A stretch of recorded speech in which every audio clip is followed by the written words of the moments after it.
Welcome to the CITI program's Research Focus Series. In this presentation, Dr. Hollie Daniels from the Center for Post-Secondary Success at Florida State University is going to discuss accelerated credits in higher education.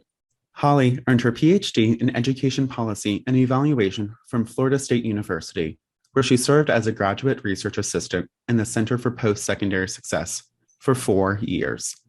Hollie's dissertation research examined the post-secondary performance of students who earned accelerated credits during high school through participation in advanced placement, dual enrollment, and/or International Baccalaureate programs.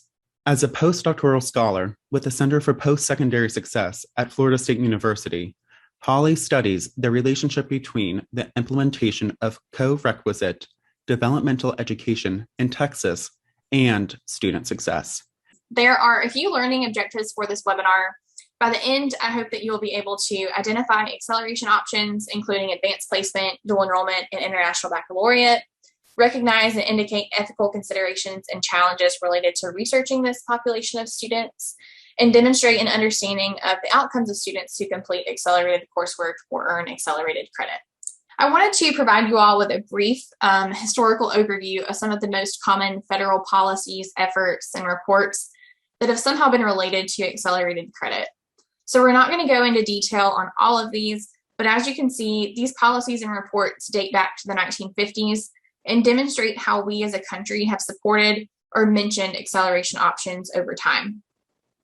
Historically, there has been an emphasis on providing students with quality education, which includes rigorous and challenging coursework, such as accelerated coursework.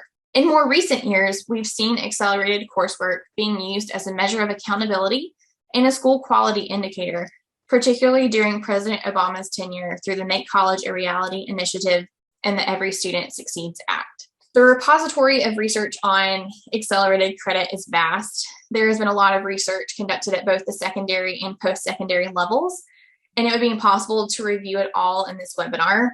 However, what I can tell you is that accelerated coursework, and in some instances, accelerated credit, has been linked to improved high school outcomes, such as increased high school grade point averages and graduation rates, higher standardized test scores, and/or increased rates of college attendance, as well as increased post-secondary performance and graduation rates and shortened time to degree completion. It's important to note that these claims are generalizations that come from the literature on accelerated course taking and accelerated credit. Of course, these outcomes may vary by acceleration type and the amount of accelerated credit earned. The important takeaway here is that the vast majority of researchers who study accelerated course taking and accelerated credit have found positive outcomes. So wrapping up here, I do have future areas of research to suggest. These are areas that personally I'm pursuing, and also have friends and colleagues who are interested in answering some of the questions from these areas. Access to accelerated coursework is crucial. We know that low-income students, minoritized students, and rural students have less access to accelerated coursework. So further exploring this via research is so important. Second, there are advising implications for post-secondary students who enter with high numbers of accelerated credit.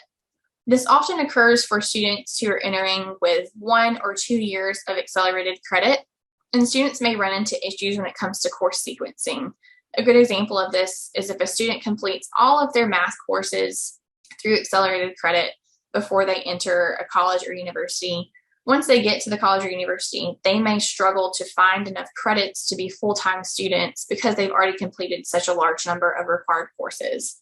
That's just one small example. There are a lot of other advising implications that we know about, but we need actual research to occur on this topic to be published and to be widely available.